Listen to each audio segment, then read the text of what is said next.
दोस्तों कानपुर के मैदान पर चौथे दिन बांग्लादेश पर टूटा भारतीय टीम का कहर। रोहित के साथ में यशस्वी राहुल और विराट ने मचाया ऐसा हाहाकार। 233 के जवाब में ठोक डाले 285 रन। तो फिर जब काउंटर अटैक करने के लिए आई बांग्लादेश की क्रिकेट टीम तो अश्विन ने अपनी जादुई फिरकी से उनके टॉप ऑर्डर को ढेर कर चौथे दिन की टीम इंडिया की ऐतिहासिक जीत की दास्तान लिख डाली। तो आखिर कैसे महज एक दिन में ही टीम इंडिया के सामने घुटने टेक गई बांग्लादेश? आखिर कैसे विस्फोटक बैटिंग के बाद कातिलाना गेंदबाजी से जीत के करीब पहुंच चुकी है टीम इंडिया? इस रोमांचक दूसरे टेस्ट मैच के चौथे दिन की दिल दहला देने वाली पूरी हाईलाइट तो हम आपको दिखाएंगे, लेकिन उससे पहले यदि आप भी रोहित और अश्विन के फैन हैं तो वीडियो को लाइक दिल से जरूर करें।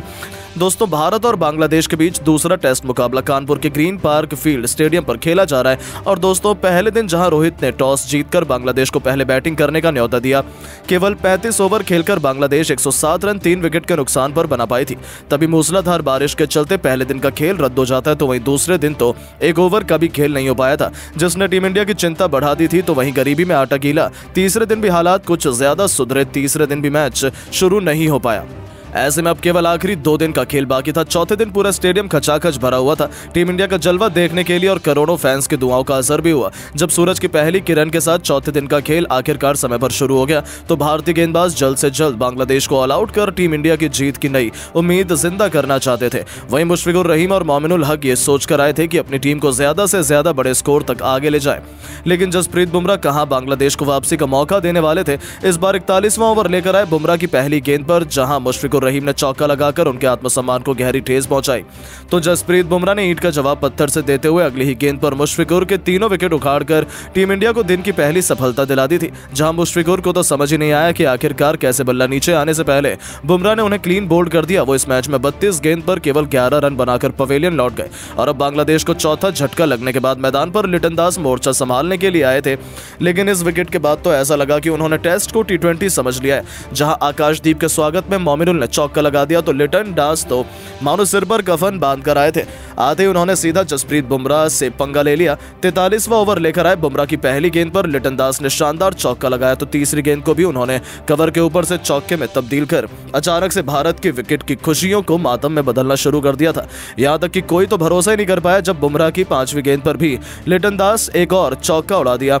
इस ओवर ने लिटन ने हमला करते हुए कुल 12 रन बटोर डाले। 43 ओवर में ही बांग्लादेश को 128 रनों तक पहुंचा दिया, जो भारत के लिए अच्छे संकेत तो बिल्कुल भी नहीं लग रहे थे। टीम इंडिया को जल्द से जल्द विकेट चाहिए था, क्योंकि इन दोनों के बीच एक मजबूत पार्टनरशिप पनपने लगी थी। खासतौर पर मोमिनुल हक ने अपना शानदार अर्धशतक भी इसी के साथ ठोक दिया था। यह खिलाड़ी अकेले भारतीय टीम की नाक में दम किया हुआ था। उन्हें रोकना किसी भी कीमत पर सबसे इंपॉर्टेंट हो गया था। भारतीय फैंस उदास और मायूस थे। भारतीय खिलाड़ियों को समझ नहीं आ रहा था क्या किया जाए, क्योंकि कोई नहीं चाहता था कि यह टेस्ट मैच ड्रॉ हो जाए। सिर्फ बांग्लादेश के अलावा 49 ओवर में ही बांग्लादेश ने 148 रन बना लिए थे। अभी तक उनके केवल 4 बल्लेबाज ढेर हो पाए थे। तभी तो रोहित ने अब अपनी रणनीति में एक बहुत बड़ा बदलाव किया। उन्होंने मोहम्मद सिराज को गेंद थमाई और फिर कुछ ऐसा हुआ जिसने इस मैच की दिशा को पलट कर रख दिया। जी हां दोस्तों, मोहम्मद सिराज की चौथी गेंद पर लिटन दास ने आगे बढ़कर एक जोरदार शॉट लगाया, लेकिन गेंद और बाउंड्री के बीच आ गए रोहित शर्मा, जिन्होंने सुपरमैन की तरह हवा में 5 फुट ऊंची छलांग लगाते हुए केवल एक हाथ से शानदार कैच लपक कर लिटन दास की पारी का अंत किया। और उन्होंने ये अद्भुत कैच के चलते लिटन दास केवल 13 रन बनाकर पवेलियन लौट गए। 148 रनों पर बांग्लादेश की आधी टीम पवेलियन जा चुकी थी। अब टीम इंडिया ने मैच में पकड़ बनाना शुरू कर दिया था। हालांकि उनके आउट होने के बाद मैदान में उतरे शाकिब अल हसन ने मोमिनुल हक के साथ मिलकर मजबूती से अपनी टीम को आगे बढ़ाया, लेकिन उनकी ये पार्टनरशिप ज्यादा लंबी नहीं चल पाई। रोहित के तुरुपके के रविचंद्रन अश्विन ने शाकिब को अपने जाल में फंसाया, जिनका अपनी जान पर खेलकर बाउंड्री पर लाजवाब कैच मोहम्मद सिराज ने लपक कर टीम इंडिया को छठी सफलता दिला दी थी। जहां शाकिब अल हसन मुश्किल से केवल 9 रन बना पाए और भारतीय गेंदबाजों की आंधी में बांग्लादेश की पारी सूखे पत्तों की तरह बिखरने लगी थी। हालांकि एक तरफ से मैदान में चट्टान की तरह मोमिनुल हक में मौजूद थे, जिन्हें हिला पाना भारतीय टीम के लिए काफी मुश्किल हो चला था। उनका साथ निभाने आए थे अब मेहंदी हसन मिराज, जिन्होंने आते ही मजबूती से बैटिंग करी और टीम इंडिया को कोई और सफलता हासिल नहीं होने दी। इन दोनों ने देखते ही देखते अपनी टीम को 66 ओवर में 205 रनों तक पहुंचा दिया था। खासतौर पर मोमिनुल हक ने शानदार चौका लगाकर इन मुश्किल परिस्थितियों में शानदार शतक जड़कर अपने साहस का अद्भुत प्रदर्शन किया था, जिसके दम पर लंच तक बांग्लादेश की क्रिकेट टीम इस मैच में मजबूत स्थिति में नजर आ रही थी। लंच ब्रेक के बाद वापस आते टीम इंडिया जल्द से जल्द बांग्लादेश को समेटना चाहती थी, और यह जिम्मेदारी इस बार रोहित ने सौंपी अपने सबसे बड़े हथियार जसप्रीत बुमराह के कंधों पर। हालांकि आते ही इन दोनों खिलाड़ियों ने सीधा काउंटर अटैक की रणनीति अपनाई। पारी का 70वां ओवर लेकर आए बुमराह की पहली 2 गेंद पर मेहंदी हसन मिराज ने 2 खतरनाक चौके जड़ दिए, लेकिन तभी बुमराह ने भी मेहंदी को सबक सिखाते हुए चौथी गेंद पर उन्हें शुभमन गिल के हाथों कैच आउट करवाकर 55 रनों की उनकी पार्टनरशिप का अंत किया, जहां मेहंदी केवल 20 रन बनाकर पवेलियन लौट गए। 70 ओवर में बांग्लादेश ने 224 रन बनाकर अपने 7 बल्लेबाज गंवा दिए थे। अब तो केवल मानो ऐसा लगा कि कोई ज़लज़ला आया जिसके सामने बांग्लादेश सूखे पत्तों की तरह उड़ गया। बुमराह ने अगले ही ओवर में इस बार तेजुल इस्लाम को क्लीन बोल्ड कर बांग्लादेश को 8वां झटका दिया, तो उनसे कंधे से कंधा मिलाते हुए मोहम्मद सिराज ने अगले ही ओवर में हसन महमूद को एलबीडब्ल्यू कर बांग्लादेश के 9 बल्लेबाजों को समेट दिया था। बांग्लादेशियों को तो समझ नहीं आया कि क्या हुआ, अचानक से उनका पूरा बैटिंग क्रम तहस नहस हो गया था। तो बांग्लादेश की ताबूत में आखिरी कील ठोकते हुए रविंद्र जडेजा ने उनके आखिरी बल्लेबाज खालिद अहमद को भी कॉटन बोल्ड कर पूरी की पूरी बांग्लादेश को केवल 233 रनों का समेट दिया। इसी के साथ सर रविंद्र जडेजा ने टेस्ट क्रिकेट में 300 विकेटों का जादुई आंकड़ा भी पूरा किया और इतिहास के पन्नों में अपना नाम सुनहरे अक्षरों में लिखवाया। बांग्लादेश की इस बर्बादी में सभी गेंदबाजों ने बराबर योगदान निभाया। सबसे अधिक जसप्रीत बुमराह को 3 सफलताएं हासिल हुई, तो सिराज अश्विन और आकाशदीप को 2-2 विकेट मिले। वहीं अंतिम विकेट रविंद्र जडेजा के खाते में गया। हालांकि अंत तक मोमिनुल हक 107 रन बनाकर अपनी टीम के लिए नाबाद रहे। अब देखना दिलचस्प होने वाला था कि भारतीय बल्लेबाज किस मूड से मैदान में उतरने वाले हैं।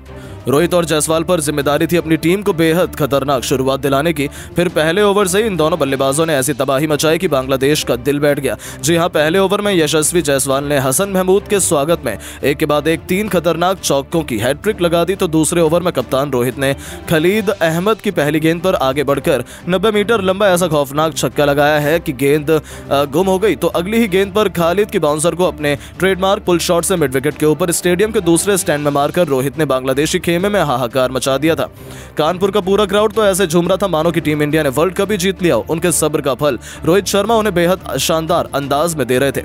ऐसा लग रहा था कि आज तो ये दोनों गेंदबाजों का करियर तबाह करने के इरादे से आए हैं। तीसरे ओवर में भी हसन महमूद की धज्जियां उड़ाते हुए रोहित ने एक और आसमानी छक्का जड़ा, तो आखिरी 2 गेंद पर जायसवाल ने छक्का और चौका जड़कर 3 ओवर में टीम इंडिया को 51 रनों तक पहुंचा दिया था। ये तो टेस्ट में T20 नहीं बल्कि T10 खेल रहे थे। बांग्लादेश को भी समझ नहीं आ रहा था कि आखिर ये कैसी बर्बादी उन्हें देखने को मिल रही है। ये दोनों पता नहीं किस बात का बदला बांग्लादेश से ले रहे थे। लेकिन दोस्तों, हर अच्छी चीज का अंत आता है। चौथे ओवर में मेहंदी हसन मिराज का स्वागत जहां रोहित ने चौके से किया, तो इसी ओवर की अंतिम गेंद पर रोहित शर्मा एक खतरनाक गेंद को आगे क्लीन बोल्ड हो गए। रोहित को यह गेंद समझ ही नहीं आई और 11 गेंद में एक चौके और 3 तूफानी छक्कों की बदौलत 23 रन बनाकर रोहित को पवेलियन लौटना पड़ा।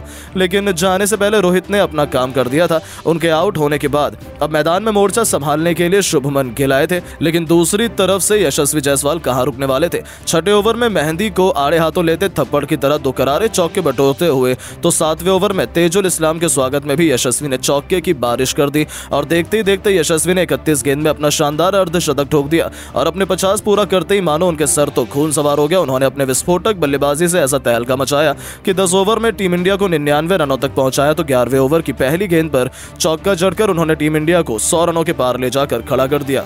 वहीं इन दोनों धुरंधरों ने भी केवल 41 गेंद पर 50 रनों से अधिक की साझेदारी को अंजाम दिया था।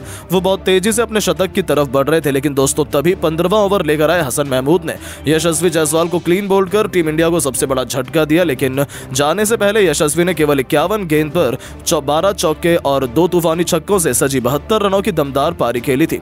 उनके आउट होने के बाद बांग्लादेश की धज्जियां उड़ाने के लिए खुद ऋषभ पंत को भेजा गया था, जिन्होंने टी ब्रेक तक बांग्लादेश की और कोई सफलता हासिल नहीं होने दी। टी ब्रेक के बाद ये दोनों टीम इंडिया को बहुत बड़ी शुरुआत दिलाने के लिए आए थे, लेकिन शुभमन गिल जल्दबाजी कर बैठे शाकिब अल हसन ने उन्हें हसन महमूद के हाथों कैच करवाकर पवेलियन का रास्ता दिखा दिया, जहां गिल केवल 39 रन बनाकर पवेलियन लौट गए। उनके आउट होने के बाद मैदान में मोर्चा संभालने के लिए किंग कोहली आए। उन्होंने पंत के साथ मिलकर टीम इंडिया को 150 रनों के पार पहुंचाया, लेकिन इसी दरमियान दमदार बैटिंग कर रहे ऋषभ पंत भी शाकिब की फिरकी के आगे घुटने टेक बैठे। वो भी केवल 9 रन बना पाए। 159 रन पर भारत के 4 बल्लेबाज ढेर हो चुके थे। ऐसा लगने लगा कि बांग्लादेश कहीं टीम इंडिया को 200 रनों से पहले ऑल आउट न कर दे, लेकिन ये केवल उनकी गलतफहमी थी। मैदान में उतरकर लाजवाब राहुल ने विराट कोहली के साथ मिलकर फिर अपने बल्ले से ऐसा तहलका मचाया कि 25 ओवर में ही टीम इंडिया को 200 रनों के पार ले जाकर खड़ा कर दिया।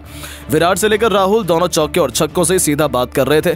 देखते देखते राहुल ने केवल 33 गेंद पर T20 के अंदाज में अपना शानदार अर्धशतक भी ठोक दिया था। टीम इंडिया 29 ओवर में 246 रन बना चुकी थी, लेकिन तभी विराट कोहली शाकिब की फिरकी में फंस जाते हैं और 47 रन बनाकर उनके रूप में टीम इंडिया को 5वां झटका लगता है।